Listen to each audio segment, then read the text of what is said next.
great strike. You know, it always seems kind of crazy when we're talking about striking a ball with a putter, but you know, there's a strike involved in every shot we hit. There have to be solid strikes. Yeah. You know, and we've got, if we think about it, we've got the principles of the pass. Okay, posture, aim, swing, stroke, and strike. Okay, those factors there. The swing ultimately, that's we're talking sequencing. You know, so we're thinking about left shoulder rising. That's your sequence, which makes the stroke, which ultimately controls the speed, which then has a major influence on the strike. You know, so posture we dealt with last time when we've gone from slightly bent over to a more athletic posture. Now we're working the process through with aim, so we're aiming in our direction. We're going to cover that a little bit further. You know, with green reading a little bit later, but if green reading is absolutely no use if you've got no speed control. Yeah. I say it's absolutely no use, but not entirely fair. But you know, you can know exactly where you're aiming, but if you can't hit the speeds, you're not going to hit the ball's not going to take that right line when it needs to. You know, we've got to get a good strike on the golf ball. You know, whether it's hitting the golf ball at 300 yards with 120 mile an hour club head speed, or 3 yards, you know, with 3 mile an hour club head speed. You know, we do have to strike the golf ball purely. So we're getting all the impact factors right now. The primary focus is not taking the putter back with a hinge of the wrists, increasing the shaft lean, changing the loft effectively at the point of impact, because you can't move the handle then from side to side. Good speed again. And you know, so we can get that process movement. All we're working from here is that right shoulder starts that backswing movement. That's what gets the putter to go away. We've got a nice solid grip pressure. Solid as in, you know, it's probably somewhere between sort of a 5 and a 6 out of 10. You know, that's fine, because that gives us control. It means we can lighten it if we get a quicker putt. We can increase it slightly if we get an uphill putt, but it keeps everything constant. Right. You know, some folk feel like they prefer the 4. I don't want to see much lighter than that. So, you know, where do you go if you're going to lighten it up? Because that can get a little bit loose in the hands. Yeah, I don't like super light grip, because I find when I do that, I tend to like do things like drag the putter on the inside. Well, you've got that going, but this is the big deal. You go light with the grip pressure, you get that. You get solid with the grip pressure. I'm not saying firm, but solid. 5 out of 10 is a solid. Right? 5 to 6 out of 10 is absolutely ideal, but I wouldn't want you going much more than a 7 if you need to increase the grip pressure. You know, and I wouldn't want you going much lighter than a 4, 3.5 to a 4. If we're looking for solid, consistent strike. Remember, the club face is in control of 90 to 95% of the start line.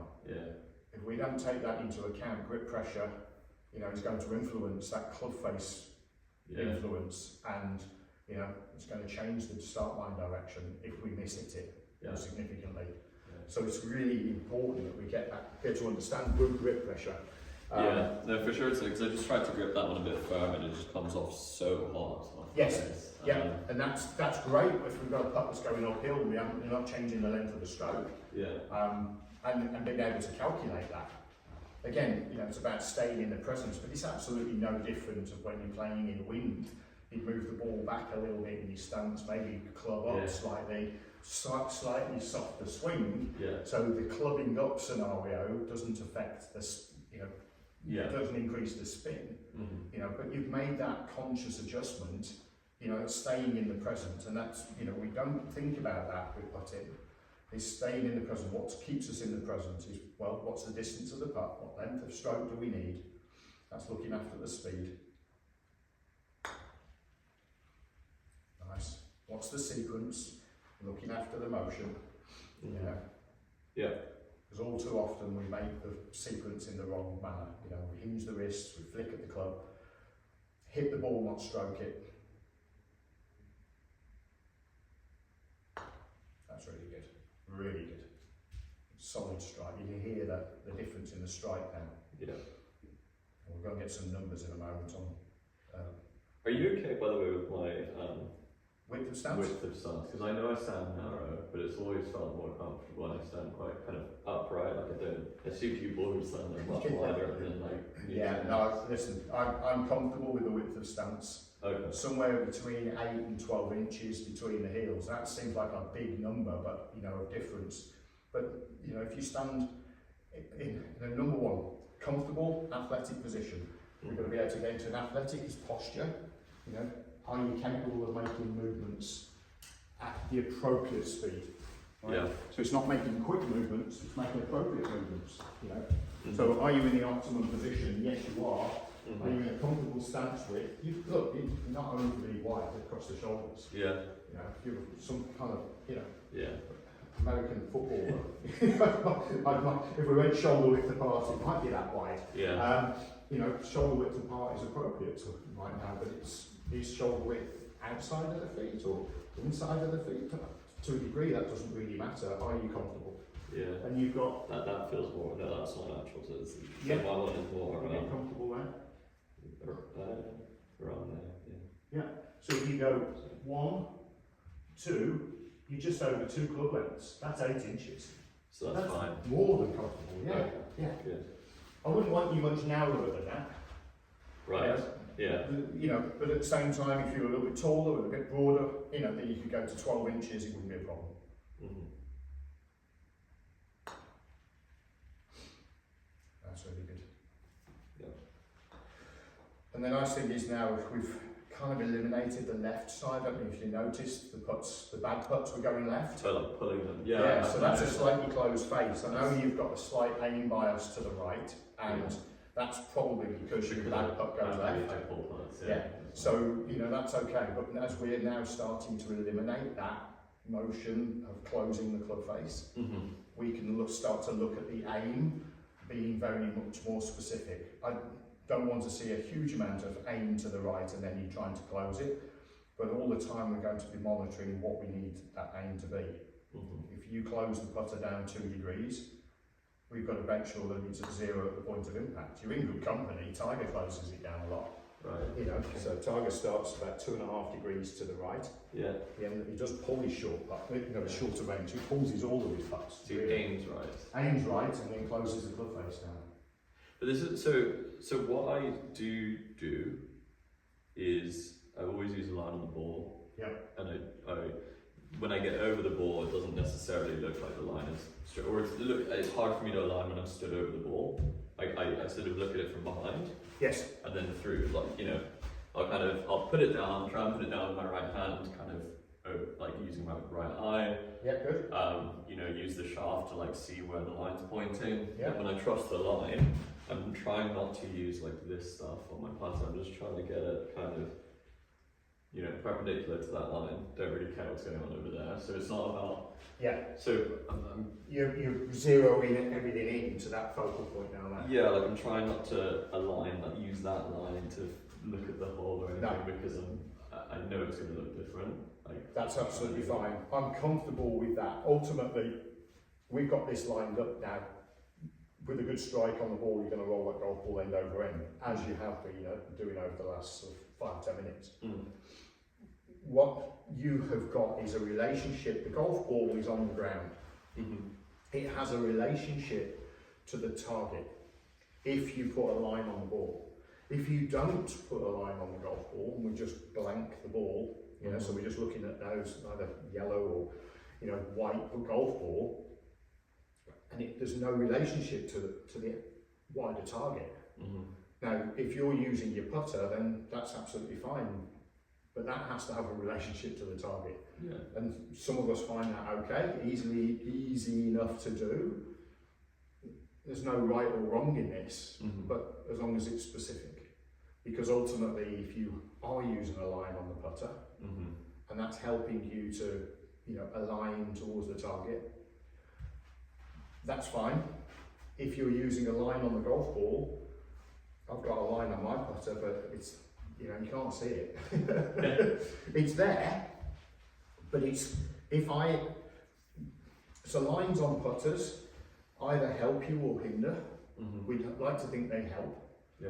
I know that if I make a line on a putter that's more than 1 inch long, I can't use it. It starts to look like it's adjusted, the putter feels like it's closed with a nib. And so I can get away with a longer line on this putter because it's black. So you just don't see it. Yeah. So I don't it's there, and I'm aware of it lining up with the ball, but I'm not aware of it affecting anything else. But if I painted that white, and it went the 1.5 inches across the putt face, I would start to think that that club face is slightly closed to that line.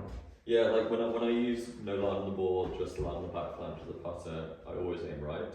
Yeah. And there are some weird things like. But it's our aim bias. Yeah. And until we know what it is, then it's going to affect us probably negatively. Yeah. Whereas when we know exactly what it is, then we can start to see the positive outcome from that. Mm-hmm.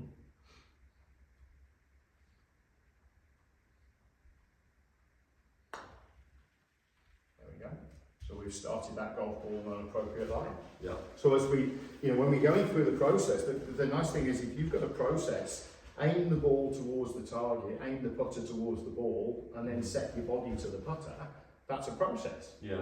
And that gives you a process based on then eliminating potential errors. Yeah. We're not doing it for our health. But it's much less stressful if you know where you're going, so it may affect your health positively. But essentially what we're doing is making sure that we've got a very comfortable approach, and the thing I like about having a line on the golf ball, above anything else, is the feedback it gives us. Yeah, because I like being, especially on the longer, well, on the course I try and stay down, because I know my other thing is, as I come through the putt, I will follow the ball, and I'm sure that causes my entire body to open up and change everything. So then you tend to drag that putt ahead. Yeah, I try to stay down. If we keep that left shoulder working up, that's going to keep the putter working straighter through the ball. That's the one thing that you will get from that. Then he's not rocking the shoulder. Right, he's still rotating the chest, but the first motion from the end of the backswing is to get the left shoulder up. That helps the putter come back through the ball nice and square and straight through the ball, and then it goes into rotation after we've hit the ball. So there's a natural phase of rotation that occurs. From the start of the backswing, the putter's behind the golf ball, it's a little further back, but it's moving into rotation now. It doesn't bring the putter round the body, it's moving it back in a straight line, right? That the shaft plane is working in a straight line. But because the left shoulder now drops from here into the backswing, it drops down, ultimately we've got to lift it back up before we can then start to turn it again. So the key is to make sure that we get it back to where it started. At that point then the putter has made contact with the golf ball, and then we can then start to turn from there. So the left shoulder will ultimately turn. You've hit the golf ball at that point, you don't have to think about it, but you do have to get the putter working in a straight line and upward into the back of the ball. That's why I like to feel the left shoulder lifting, starting the forward swing motion, is crucial. Are you thinking the same thing on the right shoulder all the way back? No, right shoulder's in rotation phase. The only movement, what you've got to do is look what happens here. If I go up with the right shoulder, what's happened to my sternum? Oh, so we're right, because it's one hand below the other, so you're not, yeah. So because if I rock the shoulders, the sternum's not moving from side to side. Now we're changing biomechanical principles. The human body's designed to move in a certain way. If I'm going to throw a ball, I'm not doing that. Throw the ball over there. Yeah. Right, so why would I lift the shoulder? Now, as a consequence of rotating, if I bend forward slightly, the shoulder's lifted. And if I move out of the way, all I'm doing is moving my sternum from side to side to throw a ball in that manner. And that seems quite dramatic when we're talking about putting, but actually that's exactly the motion we want to make. And if I was throwing a ball to you, you'd hope I wouldn't do that. Yeah. Right from here, but I would move, shoulder would move, my sternum would move. I don't need to, because I could literally just flip my wrist. Yeah. Which is how we tend to do short putting, and I could throw it at your right shoulder. If I do that, instead of towards your left shoulder, swinging through.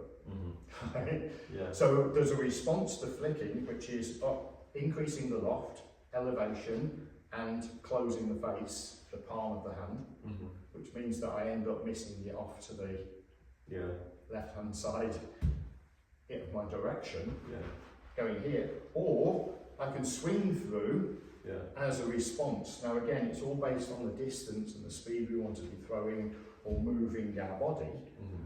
But essentially, that's natural motion.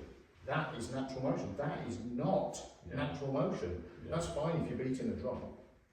Alright? Yeah. But it's not natural motion working the putter from side to side. Yeah. So it's a rotation in the backswing, and then because the left shoulder went down to the right shoulder rotation, the left shoulder needs to come back up first. That brings the putter up through the ball. He doesn't drag it around the body, he doesn't swing it out to the right hand side, he swings through on a forward path. So we get a nice forward direction of the putter, face is square, but the putter's working upwards through the ball.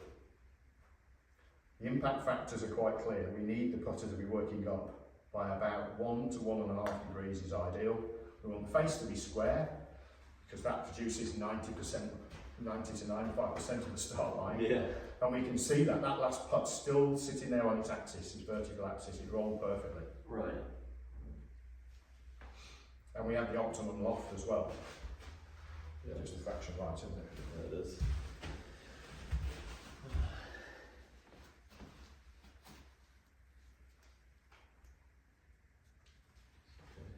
It's like right edge.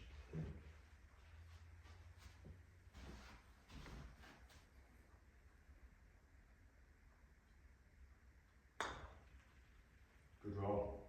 Great roll on the ball, isn't it? Yeah.